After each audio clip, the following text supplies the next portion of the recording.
first known rules of golf were drawn up in 1744 by the Gentlemen Golfers of Edinburgh in Leith, Scotland. Since then, the game has changed dramatically. Golf courses, equipment, and not least the rules. So where do I go when I want to learn about the rules of the game today? Well, I go to the Golf Rules Questions podcast with Blakey and Roscoe, of course. So sit back, relax, and enjoy this episode of the Golf Rules Questions podcast.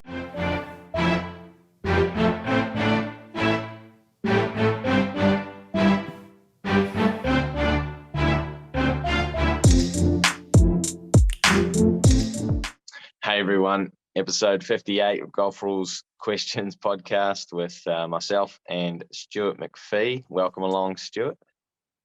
Thank you, Blakey. Great to be here. Yes, you are currently in Melbourne, and I am currently. I am back home. Yes. That's right. You've been in Queensland last week, and I am currently in London in the UK. So, coming to you from there. Because we've got a very special event coming up this week, which I'll go into later in the podcast. But first of all, what do we have to cover? Well, the first thing we should do is the GRQ OTW from episode 57 from last week. And this was Fraser, whose ball became lodged in the fork of a tree about a foot off the ground, and thought, well, this is too difficult for me to hit from where it is. Just with his foot, just kicked it out of that fork of the tree. It landed on the ground, and then he proceeded to play his next stroke from that new position. And the question was, were there any penalties? And if so, how many and why? And he completed play the hole from that new position. Yeah, so he's kicked it out of the tree. I think the club captain might have tapped him on the shoulder or something like that. And in the end, the number of penalties is 2 because he played from a wrong place.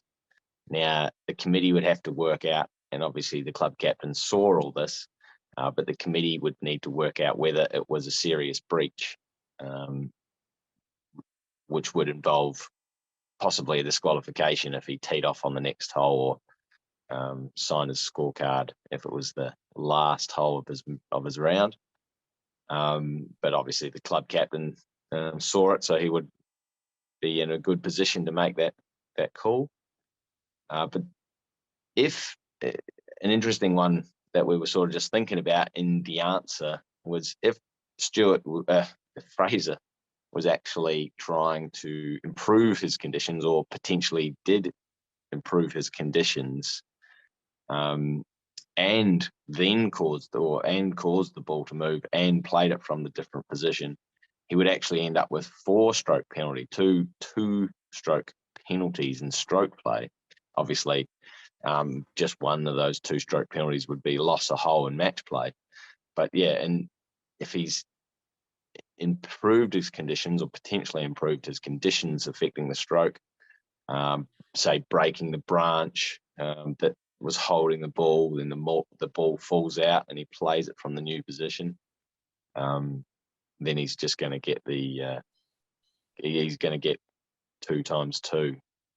If he had put the ball back, if he breached, improved his conditions, but put the ball back, he would just get how many penalty strokes, Stuart? Well, for 9.4, is that what you're saying? Moving the ball in play would be 1 stroke. It would be the bigger of the penalties. If he's improved the conditions. Well, if he's improved the conditions affecting stroke, that's 2 stroke general penalty. Yeah, that'd be 2 strokes. So breaching 8.1. Yeah. Even though it'd be 2 and 1, if he'd put the ball back, it would just be the 2, because it's the bigger of the 2 penalties. So an interesting sort of ruling, an interesting sort of question and ruling there for the separate and unrelated acts, or related and unrelated acts. But in this case, it would be just the 2-stroke penalty for playing from a wrong place. It's just interesting on that, 14.7, which is what's happened here, playing from a wrong place. And, there's 2 levels of penalty for that. One's either general penalty, or you mentioned potential disqualification if it's a serious breach. You'd almost wonder if the committee would take into consideration, like the kicking of the ball almost seems disrespectful to the game. it's not as if he just gently picked it up and thought, well, I'm not playing it from the oldest plate over here. It was almost just the aggressive, disrespecting the game. Not that I would suggest it would be a serious breach, but you wonder if the committee would consider the actions which led to him, in fact, playing from a wrong place. Obviously it's a case-by-case basis, isn't it? Whether it's a serious breach or not, and the committee has to make that decision. Yeah, well, I mean, that's a code of conduct thing as well. Yeah. And, if we look at 1.2 just quickly, which is quite an interesting, there's an interpretation there about what they believe is a breach of code of conduct and what wouldn't really breach the code of conduct.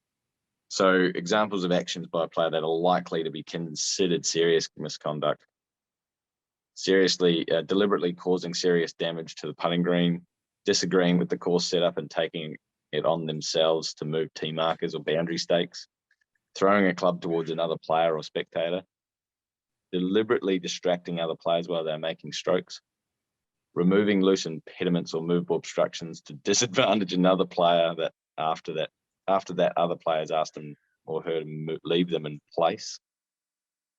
Wow. Repeatedly refusing to lift a ball at rest when it interferes with another player in stroke play. It says repeatedly, so just doing it once would sort of be more of a warning. Deliberately playing away from the hole and then towards the hole to assist the player's partner. Deliberately not playing in accordance with the rules and potentially gaining a significant advantage by doing so, despite incurring a penalty for a breach of the relevant rule. So that's pretty much the one that you're talking about. Under there, yeah. Yeah, so not, even if they do incur that 2-stroke penalty, they, as you said, didn't play in the spirit of the game, and potentially they get a disqualification for that. That's that Phil Mickelson one from a few years ago. Well, when he made a stroke at the moving ball. Yeah, when he missed the putt, that was going to go off the edge. And he got the 2-stroke penalty, which was the dumbest decision ever. But it was a bad look on golf, basically. And you've used better words there. I just said, but it's within the spirit of the game, and whether something like, aggressively sort of kicking it out, as I said, it's almost disrespect. Anyway, very much up to the committee's discretion to make that determination on a case-by-case basis. I think, I know, there's one here that might actually get me in trouble every time I play. Repeatedly using vulgar or offensive language. I mean, if you don't drop the F-bomb when you play golf, are you even playing golf? But anyway, that's the GRQ OTW for week 57. If you don't, are you playing within the spirit of the game? Yeah, that's right. Remember that golf was built, created by Scotsmen. I'm not saying that they swear a lot. I'm just saying that they probably created the swear words as well. What's that saying? Very funny.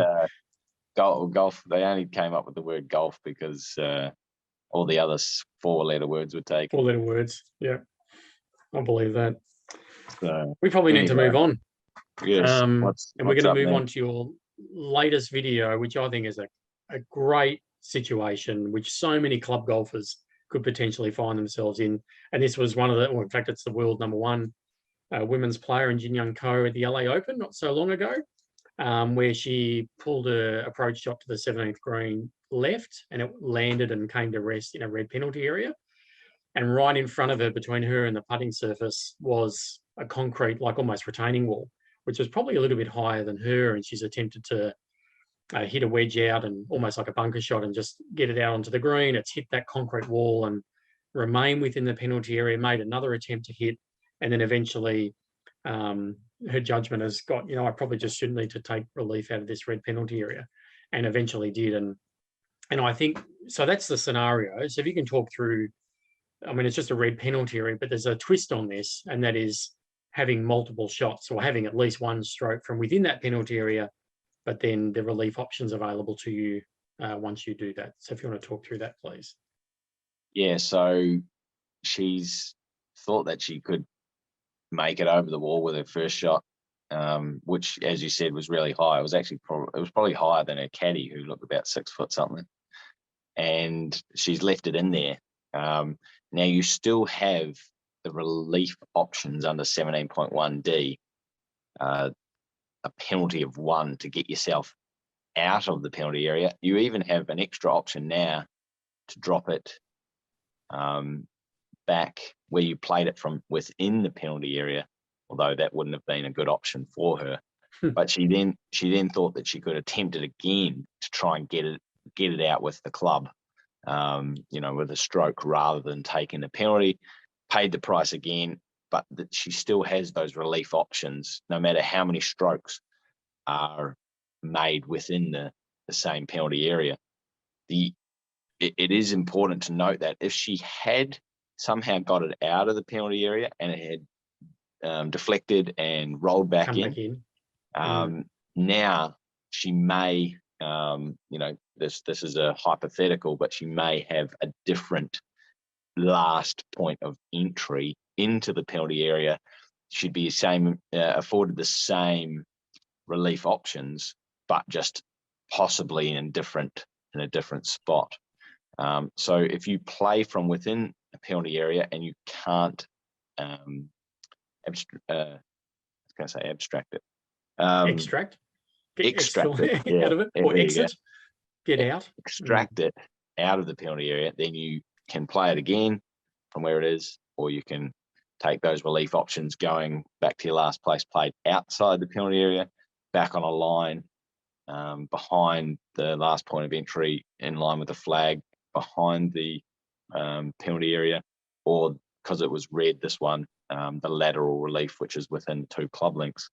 But if you hit it out and it comes back in, you exactly the same options, but possibly a different reference point.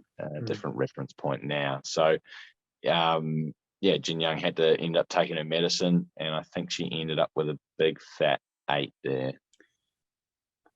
I think, and this video is only just been recently posted and doing really well so far as views is concerned, and it's got quite a few comments. And of course, some of those comments are, hang on, she decided to play from within the penalty area. How did she end up taking relief out? So there's obviously a fair bit of confusion about the fact that you still retain that option of using the last point crossed as a reference point and taking your options outside. And if I can just add, this reminds me of the story you talked about with Kevin Na, how he's hit into a jungle, tried to get out, and then, of course, his last place play was right next to him, and he lost that ability to go back to the tee. So then he's really constrained about, well, back on the line is further into the jungle. Last place played is just there, and 2 club lengths, and he's sort of given up that. Whereas, obviously, if you're in the same penalty area, you still have that ability to get out of there under those, as you said, the relief options under 17.1D, 1, 2, and 3. But the unplayable, you don't. You sort of lose that. And I know we're going to touch on course setup, and that's quite an interesting thing that we could touch on, because when you're setting up the course, penalty areas are so good now. And what I say by good is you can do exactly the same stuff in the general area, have a practice swing touching the ground, you can lift loose impediments. But if someone leaves it in the penalty area, they can still come back outside the penalty area. So when committees set up their courses, they can have that in mind. A big area of wooded trees, long grass, they can make penalty areas now, and that gives that player the option to come back outside that last point of entry that on the line that it crossed into. It's a great point you make, and I was just going to say, it's a great point you make, and what we're seeing now is committees put in penalty areas where there's just no sign of water.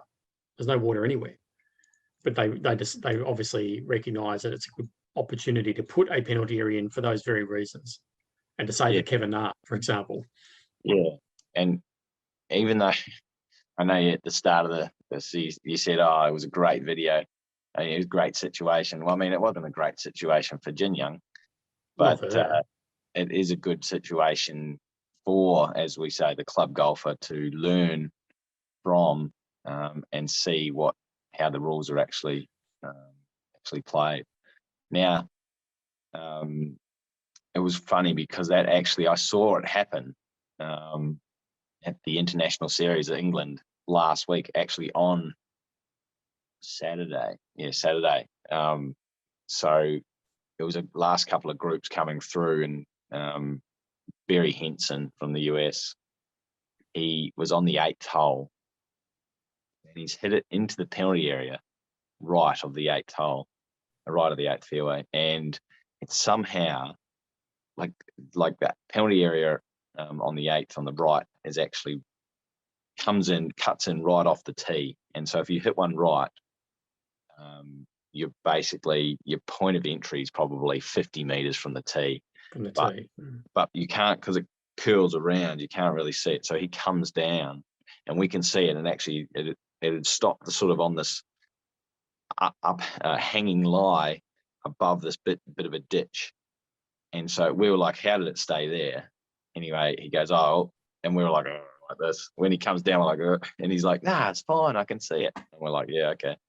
And what he probably should have done is chip it backwards and get it in the fairway. But he decided to try and play it down towards the green and managed to knife it into the other side, the other bank. It hits a rock or something and pings back into the penalty area. So it never came out of the penalty area, same penalty area, pings back in. That was unplayable. So he chooses his option because he didn't want to go back to the tee, didn't want to go back in line, didn't want to go 2 club lengths from his last point, last entry cross. And so he decides that he's going to drop it inside the penalty area within the 1 club length, effectively like an unplayable, like a stroke and distance inside, which is a very unusual and not one that you see very often. So he does that, and he takes about 2 minutes. Not good for pace of play, but he takes about 2 minutes to actually work out his relief area, just so that he doesn't want to drop it and it rolls within the 1 club length but stays in the ditch. Because then, you've 1 penalty stroke, and then you probably have to go and choose one of the other options for another penalty stroke. So, but he drops it and it rolls forward out of the relief area, drops it, rolls forward, and then he gets to place it. And then he gets to place it. And then he gets to place it, and it didn't come to rest. So he tries to place on the same spot again. Didn't come to rest. So he places it back a little bit further up the hill, comes to rest, ready to go. And then he's managed to chip it out after that. So it was 1 into the penalty area, 2 having a shot, 3 penalty shot, and then 4 out onto the fairway. And then he's hit 5 into the green and made 7, I think. So he's made a triple bogey. So then I follow him up, because they were last group. I follow them up the last hole, the 9th, which was one of the toughest hole at Slaley Hall. And he hits it left into the penalty area. And I find this ball, and I was like, oh, I don't think it's his. It was stuck in the penalty area halfway up a tree. And then the scorer comes along and goes, oh, I think it's that ball. And the scorer was right. It was actually in visibility, and Barry sees it and goes, oh, here we go then. And decides to try and have another shot at it. So it's in the penalty area, it's playable, and he tries to hit it backwards. Fats it, stays in the penalty area, but in the water, and he ends up taking the lateral relief drop. So there's 2 situations where it's slightly different. Same player, left it in the penalty area, same penalty area both times, and had 2 different relief options. One was stroke and distance inside the penalty area, and the other was the lateral relief for the last point crossed, which was from shot 1, not from shot 2. So I think he ended up with another 7, and there you go. There's 6 shots over for the last 2 holes on that Saturday. So it wasn't great. Imagine in the world of golf, if a ball is lying in the penalty area, how many times, or the ball comes to rest in the penalty area, what percentage don't play as it lies, just take one of the relief options? It'd have to be vast majority would take relief because there's a lot of water. It's just horrible. It's just difficult to get a club on the ball. But here we've had this guy two holes in a row. He's attempted to play as it lies, and then on both occasions not got out of the penalty area. Not extracted it. Exited, which brings in 17.2, which you don't see that often, really. No, you don't see 17.2 come in. I mean, yeah, it's an interesting question. I mean, if it's water, like a big lake, you can't play as it lies. But if we are starting to make wooded areas and long grass as penalty areas, a lot of people will attempt to play it if they find their ball, and maybe they shouldn't. Yeah, exactly. So, but so this is actually 17.2 probably comes in a little bit more, or is something that people need to know a little bit more than they possibly do. Yeah. Good point. But yeah, international series. Any more from that event? I didn't really have too much. There were a lot of mole hills or mole holes. It was like they dig a hole, but then they leave their dirt above the ground, and so that one was a bit off-putting because there was sort of this dirt here, and then there was a little bit of sprinkling of dirt here, and you're like, well, is it part of the molehill or the mole hole, or is it just loose dirt? And so those are some things that we had to go through as a committee and cover off and either give relief or not give relief. It does say a loose material that animal dug out of the hole is included in the term animal hole. Animal hole, yeah.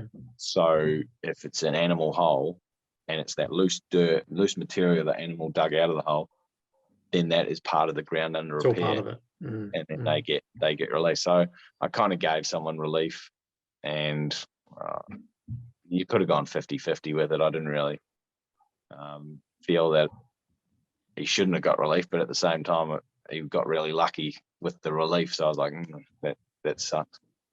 But yeah, and then there was another one. I had an embedded ball, and again, I was a bit 50-50 on this one. I didn't give the player relief for the embedded ball because it was really just embedded in this really soft leaves, but there was a bit of moss there as well, and yeah, it really got me thinking about where the actual surface of the ground starts when there's a lot of loose impediments on the grass.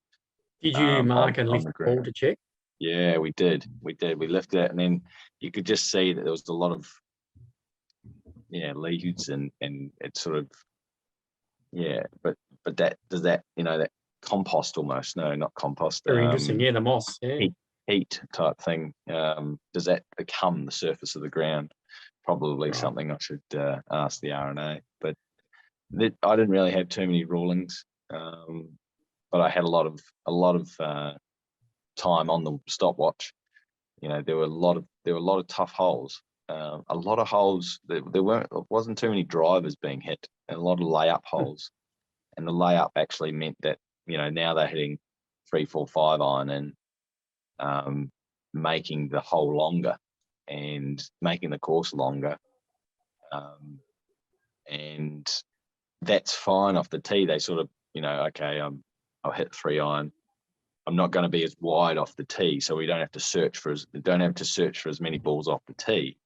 But then they'll be their margin of error will be increased into the green, and they'll miss the green a lot more with those longer irons, which meant that they slow down around the green because they've got to have their chip shot, their first putt, and then possibly a second putt or whatever. So it actually slows them down around the green, even though they might not be as slow around the tee shots.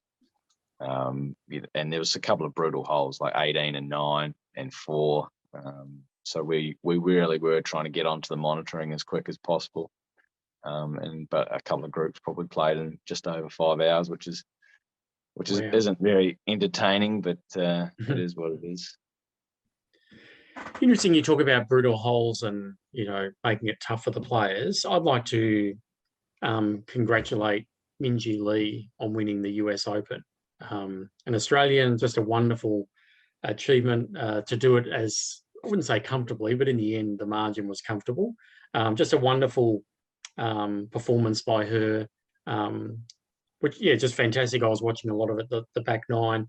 Just on that, if I may, having watched it as much as I did the last round, I don't know if you knew this, but only 2 players during the 4th round broke par. Only 2. And here are the best players in the world, and only 2 of them broke par. I'd be interested in, you're talking about what the committee decides, what do all your referees decide to do for marking an animal hole or whatever, or moles or whatever. How does a committee set up a course? What are some of the things they do to make it difficult for only 2 of the best players to break par? Yeah, well, at the start of the week and throughout sort of the Monday, Tuesday, and the pre-week as well, probably more important, but you're looking at which pin positions you're going to set the course up with. I mean, the tee positions wouldn't really change. Actually, the tee positions, they're more likely to bring the tees up a little bit to maybe engage in a shorter par 4 or, have them trying to go for the par 5s and 2. So you're actually going to more likely to bring the tees up on the weekend, whereas have the longest course you can on the Thursday, Friday. That's the norm. I'm not saying that's right, but that's the norm, or the usual story. But yeah, certainly the pin positions. Pin positions, in my mind, can change a hard course into an easy course, can change a slow course into a fast course, whatever. Just like that, you stick all your pin positions in the middle of the green and you'll find that they're accessible and the scoring's going really well. Whereas if you stick them in the corners, the players have to suddenly they can't just shoot at the middle of the green, and they can't just miss a green and then hit it out of the trees onto the green and be in a good position. So you'll have your Sunday pins. They're not stuck necessarily 3 foot from the edge of the green, from the fringe, but they will be in positions where you have to actually be in the perfect position off the tee, or there might not just even be a perfect position off the tee. You've just got to shape a shot in, or you've just got to basically play away from that pin position to the middle of the green, take your 2 putts, and get out of there with a par. So that's most likely what would have happened on the Sunday at the US Open, plus the fact that it's a Sunday at a US Open. It's amazing the scores that can occur when such a massive tournament is the winning is on the line and stuff like that. So the money for the women was incredible for that tournament, and everyone in the top 5, top 10 is thinking about that. I think Minjee ended up winning 1.8 million US. So filtered down from that, the next person probably got 900,000 or something, which is a lot of money for anyone. Yep. The going through the scores to find out that only 2 broke par. There were a few 8s. There were a few. I don't mean whole scores. I mean round scores that were 80 something. There were a few of them. Yeah. And so, the weather was okay, wasn't it? Yeah, it's perfectly fine. From what I saw. So it was fine. So that really just tells you that the pin positions were put in tricky locations. Locations that if it was hard and fast and they were put at the front of the green with a false front, very hard location to get to. If they were put right tucked in behind a bunker, with the most of the women hitting 6 or 7 iron in, very hard to stop. So those are the things that if you tuck it behind a bunker with players hitting sandwich and wedge, it's still accessible. If you put it at the front when there's no false front, it's still accessible.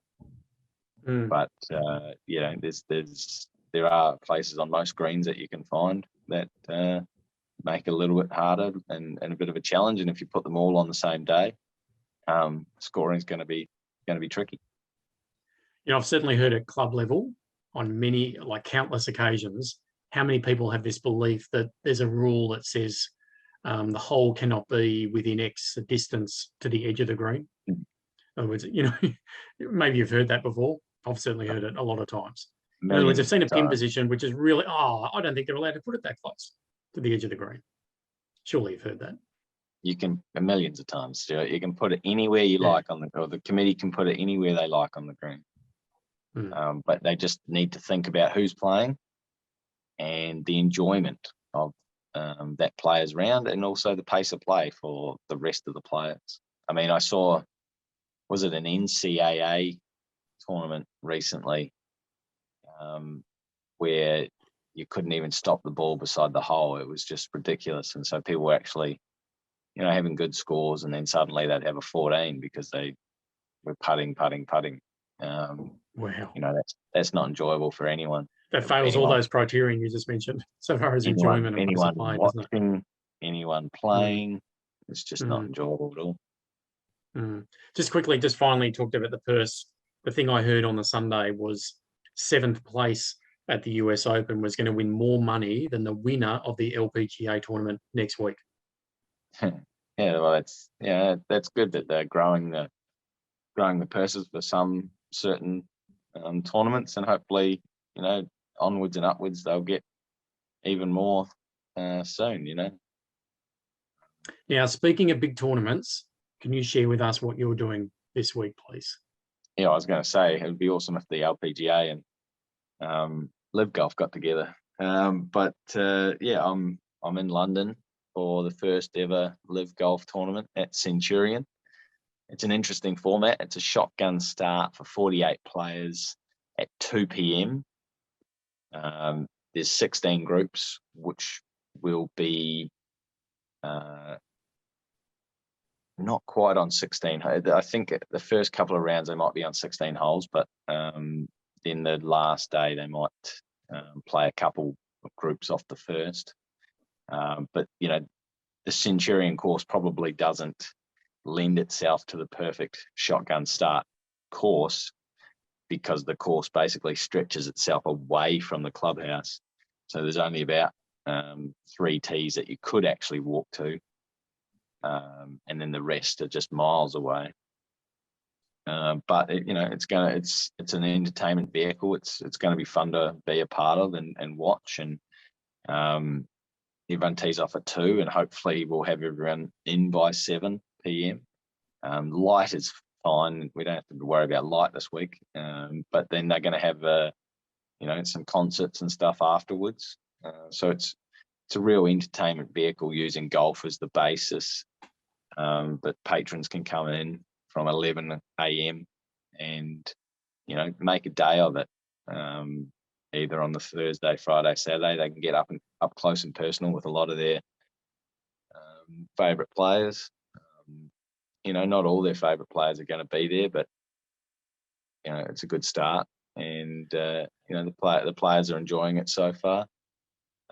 There's lots of bad publicity, but at the same time, there's lots of publicity, free publicity. So make of it what you will. If you think it's something that you enjoy watching or whatever, then that's all it's supposed to be. It's supposed to be an entertainment vehicle for you, the fans. And if you don't like it, you don't watch, and then they'll have to change their model. Yeah, that's what it comes down to. If people enjoy it, then they'll keep watching it, and Live Golf will keep being something. If it's not enjoyable, if people don't turn up, they'll quit. It'll be a business decision and say that this isn't working and we need to try something else, and they'll go somewhere else. So I'm just really excited to be part of the first one. Whether it works or not, we'll see. But so at the moment, like yesterday, I went and saw the course for the first time. It looks hard, like it's long. We've got some 450 metre par 4s, and the ground is a bit wet because we've had a bit of rain in London. So I don't think the ball will be rolling too far. So it looks quite hard. There's a couple of short par 3s, but there's a couple of real long ones as well. the greens, they'll get them up to, they're hoping to get them to about 11, which will be fast. I don't think it's going to get too windy here, so they don't have to sort of worry about that. The only sort of concern for weather-wise would be if it gets too wet. So you want to put the pin positions on higher spots, so it's not too, you put your pin positions in lower spots, you're going to more susceptible if it does start raining. But yeah, no, it's the Tuesday here now, and we're just getting set up for hopefully what will be an awesome tournament. That sounds great, and we look forward to hearing about it once it's all done and dusted, maybe next week or so. I'm just interested now, you're 2 days out. So what do you, as a referee for this event, what will you do? What does that look like in the next 2 days? Walking the course, having meetings with the committee or the tournament director and the other referees. What does your next 2 days look like in preparation for the event? Yeah, so yesterday I walked the course. I always try and walk the course the first day that I get there. I don't think I did in Thailand because I think I might have walked 9, but it was so hot. But here walking the course is good to warm up. But it's a bit of a slog, it's up and down hilly, and going all the way out there and all the way back was a bit of a slog, but not carrying clubs, so I shouldn't complain too much. But yeah, we were just checking it out, and you just sort of, with the chief referee and the tournament director, just saying, oh, we should do this with this hole, we should do that with the cart paths, or make him. We have some sleepers, some railway sleepers in bunkers, so we'll make them integral parts of the course, so that if your ball was up against it, you won't be able to get free relief. You have to take penalty relief to get out of that bunker, or even if you're outside the bunker and you have interference, you have to take penalty relief to get away from it. We look at the pace of play, how long we think the players are going to play, and hopefully they are around that time. They have to realise that this is an entertainment vehicle, and if they take too long, it's going to be looked on by everyone around the world as maybe this is a bit boring if people take too long, and then the entertainment it loses its value. So we need to make sure that the players are aware of this and they keep a good pace of play. So that'll be interesting. But yeah, those are the sort of little things. I don't actually do any of the marking. There's 7 of us, so there's plenty of people to do the marking. There were 4 penalty areas, I think. 4 penalty areas that they've marked. The out of bounds is basically the fence, so that's all right. You just need to put local rules what the out of bounds is. We do have a sort of a staked area around the clubhouse and around the driving range. But yeah, it's that for out of bounds. Yeah, for out of bounds. But it's just making sure the local rules are airtight and talking with the other referees about how the course should be set up and stuff like that. And then obviously, the lead-in time for our tournament director with the greenkeeper, the head superintendent, and how they want the course. That's all been done, 2 months ago type thing. So we can't really change that now. But there's a few bunkers that got a bit waterlogged with some recent rain, so they'll need to be looked after, maintained, and stuff like that. And then it's also so important that it's quite a big build here. So looking at the TIOs and where relief can be taken and whether we need drop zones and stuff like that. So yeah, it's cool. This is the prep. If you get the prep right before the tournament, then there shouldn't be any major issues for the tournament itself. We'd look at if there are any holes, dogleg holes that people might want to cut across, and whether we should put internal out of bounds, which we did last week at International Series England, but we won't be needing to do that this week. That's all very cool. Thank you for sharing that. All very cool. As I said, look forward to hearing about it next week. Are we done for this podcast? We do have a GRQ OTW to cover before we finish, but anything else you'd like to cover? No, I think I was trying to think of a couple of situations where knowing the rules could help you. And I'll leave one for the question for next week, because I know that you've got one in the chamber. But I was just thinking, if a dog picks up your ball, and then, let's say it's a friendly dog, but it could take some time to get the ball out of its mouth, because it wants to play a little bit around, whether it's your dog or someone else's dog. It's not going to bite you, but it's it's a playful dog that wants to hold onto the ball. You can actually, knowing the rules, you'd be able to substitute another ball, because your 9.6 outside influence, outside influence has taken your ball. Okay, you need to replace that ball, but if it's not easily retrievable, then you can substitute another ball. So that you could go over to that dog and maybe play around with its mouth and get the ball, but that could take 10, 20, 30 seconds. So you decide that it's not easily retrievable, and you can just replace another ball on the spot. And that it also takes out the fact that if it was just scuffed from the from the dog's teeth, if it was just scuffed from the dog's teeth, then you wouldn't be able to substitute another ball. You wouldn't be able to replace it. But the fact that it's not easily retrievable, you actually can just substitute in another ball. And so I'm sure there's other ones that we can think about. We, really do knowing the rules, or really knowing the rules is helpful. So now episode 50. My first question to you, but my first question I was going to ask you, but you answered it, was, did the dog pick up the ball at rest, or was the ball still in motion? But you answered that when you mentioned 9.6. So, because obviously it's two different rules, but you answered that question anyway. Yeah, well, 11.1 for ball in motion,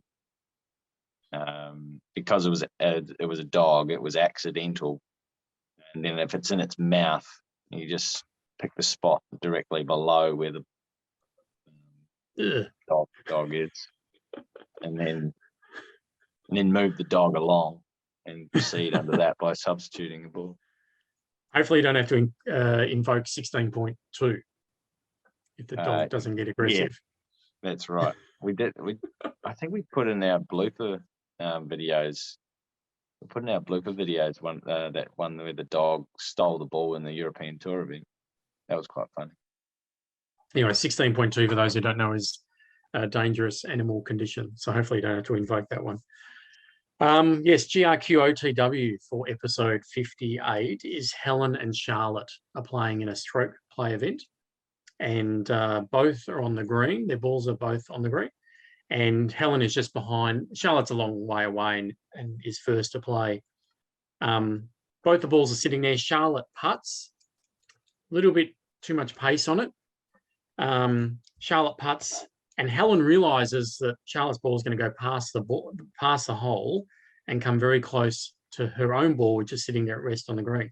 So Helen very, very quickly leans down and picks up her ball to get out of the way of Charlotte's ball in motion. And then once Charlotte's ball passes, Helen then puts her ball marker down to mark the spot where she just lifted her ball from on the putting green. So Charlotte's putting, ball goes past the hole. Helen goes, oh, Charlotte's ball might hit mine. I know that's a penalty. So she leans down quickly, picks up her ball while Charlotte's ball is in motion, and puts a marker down to mark that spot. Is there any penalty by either player in that situation? Sounds good by Helen. Good on you, Helen. She was just trying to help. Just trying to help and avoid Charlotte getting the general penalty. Good question. Let's see what the answers are that come in. Right. Very good. So that's it for this podcast. Episode 58. Sign off. Thank you very much for co-hosting it with me. Pleasure. Look forward to hearing about your event this week. I hope it's exciting. Yes, thank you very much. I'll fly back and we'll do the next podcast next week after I've got over my jet lag. I look forward to it. All right, mate. Thank you. Okay. See you later. See you, everyone.